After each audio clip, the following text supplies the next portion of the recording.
Welcome back, everyone, to the Deep Dive. Ready to explore another fascinating corner of, well, existence. Today's Deep Dive is going to get kind of meta. We're asking, what is reality? Like, really, what is it? We're going deep down the rabbit hole. Buckle up. All right. Love that energy. Yeah. So to get us started, tell me, is it possible that, the reality I'm experiencing right now is not quite the whole picture? It might be even more wild than you think. We're diving into this idea that our brains are basically building a simulation of the world around us. Whoa, hold on, a simulation? Like, are we living in the Matrix? Should I be looking for a red pill somewhere? Not quite that dramatic. It's a bit more subtle, more personal. Think of it like this.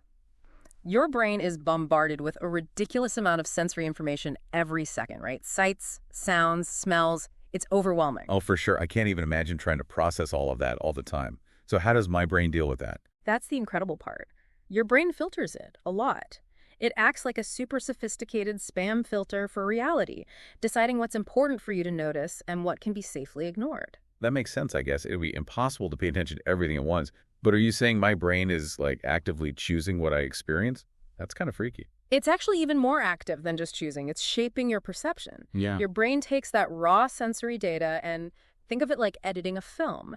It fills in gaps, smooths out rough edges, creates a nice, neat, coherent experience out of what's actually a pretty chaotic mess of information. Okay, so my brain is basically making a movie of reality just for me. Exactly. And your movie is probably different from mine. That's the key here. The reality you experience is a customized version, tailored just for you. Wow, that's kind of mind-blowing. Can you give me an example? How is my brain messing with my perception of reality? Think about your blind spot. Everyone has one, you know. It's literally a spot in each eye where you can't see anything. But you don't walk around with a black hole in your vision, do you? No, I guess not. Come to think of it, I don't. Why is that? Because your brain is so good at this editing job. It fills in the missing information from the blind spot using data from your surrounding vision. It's seamless. You never even notice it's happening. And this isn't just with vision. Your brain does this with all your senses. That's wild. Okay, so my brain is filtering and editing reality. Yeah. But does it ever just completely make things up? Oh, absolutely. Dreams are the most obvious example, right? Your brain constructs entire worlds from scratch while you sleep. And even when you're awake, your brain can fabricate experiences. Really? Like what? Give me a real-world example of my brain just straight up making stuff up. Okay, have you ever heard of phantom limb syndrome? Yeah, that's where people who have lost a limb can still feel it, right? Sometimes even feel pain in a limb that's not even there. Exactly. And that's a really powerful example of your brain stubbornly clinging to its internal model of the body, even when physical reality contradicts it. Okay, this is getting a little trippy. So my brain is making this personal simulation of reality. What does that even mean for my life? How does that affect me day to day? It changes everything. It changes how you view the world, how you interact with others, even how you understand yourself. It's all a simulation, a personalized one. Okay, hold on. I need to process all this. Let's start with, say, relationships. How does this simulated reality affect the way I see other people? Remember, your brain isn't just simulating the physical world. It's also simulating the people in it. So when you interact with someone, you're not seeing them exactly as they are. You're seeing your brain's interpretation of them. So I'm not seeing people objectively. I'm seeing them through, my brain's filter? Exactly. Your past experiences, biases, assumptions, all those things color your perception. It's like you're looking at them through tinted glasses, and you might not even realize it. So those arguments, the ones where you feel like you're speaking different languages, maybe it's because our brains are running different simulations of the same situation. Precisely. And understanding that can lead to a lot more empathy and compassion in your relationships, because it reminds you that everyone is experiencing their own unique version of reality. That's a really helpful way to think about it. Okay, but what about decision-making? If my brain is filtering and manipulating information, how can I trust myself to make good choices? How much of this is even under my control? That's where things get really interesting. Remember that article, Your Reality is a Simulation, sort of? Well, it gets into how these simulations our brains cook up. They can really mess with our decision-making. Okay, now you've got me curious. Spill the tea.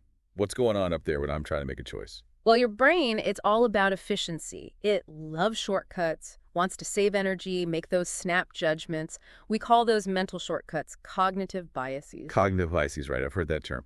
But remind me, what exactly are they again? Think of them as like rules of thumb your brain uses to make sense of the world. And they can be super helpful, don't get me wrong, especially for everyday stuff. But sometimes they can lead you down the wrong path. So like my brain's trying to be helpful, but it might accidentally trip me up. Exactly. Imagine you're scrolling through, oh, let's say, social media, and you see a headline that totally agrees with what you already believe. Oh yeah, that happens all the time. Right. Now, you're way more likely to click on that article, share it, maybe even take it as fact without really thinking about where it came from or if there are other viewpoints out there. Ouch, I'm totally guilty of that. That's confirmation bias, isn't it? Bingo. Your brain's like, ooh, this fits my story. Let's go with it, even if that info might be, kind of shaky. Okay, so how do I avoid falling into these cognitive bias traps? Awareness is key. Once you realize your brain's got these little quirks, you can start to question your own assumptions. Actively look for different perspectives, like fact-check your own brain, Be my own skeptic. Got it. Especially when something seems a little too perfect, a little too aligned with what I already think. Right. Don't just take things at face value, dig a little deeper. Look for evidence that might challenge those first impressions. Be open to the possibility that, hey, maybe you're wrong. Okay, this is getting pretty complex. Now, the article mentions something called the Monty Hall Problem. I have heard of it, but I'll be honest, I'm not sure I totally get it. It's a classic brain teaser, a real head-scratcher, and it shows how our gut feelings can clash with, well, actual probability. All right, break it down for me. What is this Monty Hall Problem? Picture yourself on a game show. There are 3 doors, right? Behind one, a brand new car. Behind the other 2, goats. Not as exciting. Okay, I'm following so far. Standard game show setup. So you pick a door. The host, who knows what's behind each door, opens one of the other doors to reveal a goat. No car for you there. Now, here's the twist. You have a choice. Stick with your original door or switch to the other closed door. What do? Tough call. I think my gut says stick with my original choice. It feels like it's a 50-50 chance at that point, right? 2 doors, 1 car. That's what most people think. But here's the thing. Switching doors actually doubles your chances of winning that car. Wait, what? Seriously? How does that work? I'm so confused. It's all about how the probabilities shift when the host reveals a goat. See, at the start, you had a 1 in 3 chance of picking the car door. When the host opens a goat door, they're not changing those initial odds. They're giving you extra information. Switching doors lets you use that new info to your advantage. Okay, I think I kind of get it, but my brain's definitely doing some gymnastics right now. So basically, our intuition isn't always the best guide, especially when it comes to complex probabilities. Exactly. It highlights how our brain's simulation, it's not always a perfect reflection of what's really going on. It likes those quick judgments, those gut feelings, but those aren't always the most reliable, So how do I avoid making these mistakes? I mean, I can't exactly stop and calculate probabilities every time I need to make a choice. It's not about crunching numbers all the time. It's more about recognizing that your brain has its limits. It cuts corners, relies on assumptions, and it loves a good story, even if that story isn't totally accurate. So should I just not trust my brain at all? No, not at all. Your brain is amazing, but it's good to understand its, let's say, personality. By being aware of those cognitive biases, you can start to make choices that are, well, more deliberate, more informed. This is all so fascinating, but there's one big piece of this puzzle we haven't really talked about yet, the self. If my brain is creating this simulation, what does that even mean for who I am? Who am I in this simulated reality? All right, welcome back to the deep dive. We've been on quite a journey so far, exploring how our brains build this whole simulation of reality. We've talked relationships, we've talked decisions, and now I think it's time to tackle the biggest question of all, the self. The million-dollar question, right? If the world we experience is a construct of our brains, what does that mean for who we are, our sense of self? Exactly. Is there even a me in here? Or am I just a bunch of neurons firing in a specific pattern? It's getting a little existential in here. Well, that article we keep coming back to, your reality is a simulation, sort of. It suggests that your sense of self, that you experience, it's basically a story your brain is telling itself. A story? So my brain is the author and I'm the main character? Pretty much. And like any good storyteller, your brain wants that story to be, coherent. It makes sense. It fills in the gaps, smooths out any inconsistencies, maybe even rewrites a few chapters to keep the narrative flowing. Hold on. If my sense of self is a story, does that mean my memories, are they even accurate? Memories. They're tricky little things. They're not like video recordings of the past. They're more like impressions, reconstructions that can be influenced by well, pretty much everything. Emotions, biases, you name it. That's kind of unsettling. I always thought my memories were a pretty solid record of my past. Think of them more like whispers from the past, open to interpretation. They can change over time, and sometimes we even create false memories without realizing it. It's like your brain is constantly editing your personal history, making sure it all fits nicely into the overall story of you. Okay, so if my memories aren't all that reliable, what about free will? Do I really have control over my choices, or is that just another part of my brain's simulation? Free will. That's the question, isn't it? Neuroscience research has shown some pretty wild stuff, like our brains actually start making decisions a tiny bit before we're even consciously aware of making them. Wait, are you saying my brain's making choices for me and I'm just like along for the ride? It's not quite that simple. It's more like your conscious awareness of the decision lags a bit behind the brain activity, like your conscious mind is playing catch up. So my brain's calling the shots and my conscious mind is just trying to figure out what's going on.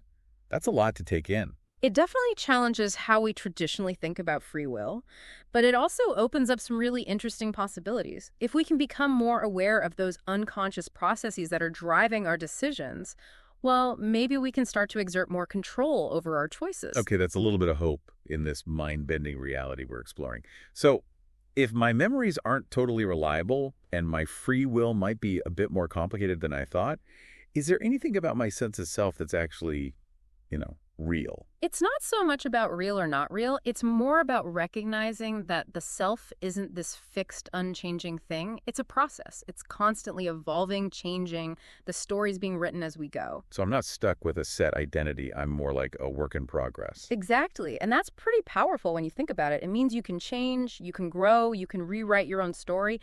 You have a lot more power to shape who you become than you might realize. Okay, I like that. It's a bit more empowering than just feeling like I'm trapped in a simulation. Yeah. But if everything's a simulation, doesn't that make life feel, I don't know, kind of meaningless? Like, why bother doing anything if it's all just happening in my head? Here's the crazy thing. Recognizing that you're living in a simulation, it doesn't take away from the experience. It actually kind of enhances it. It lets you approach life with a lot more curiosity, more playfulness. You can really start to appreciate the wonder of it all. So instead of feeling trapped, I can see it as like an opportunity. Exactly.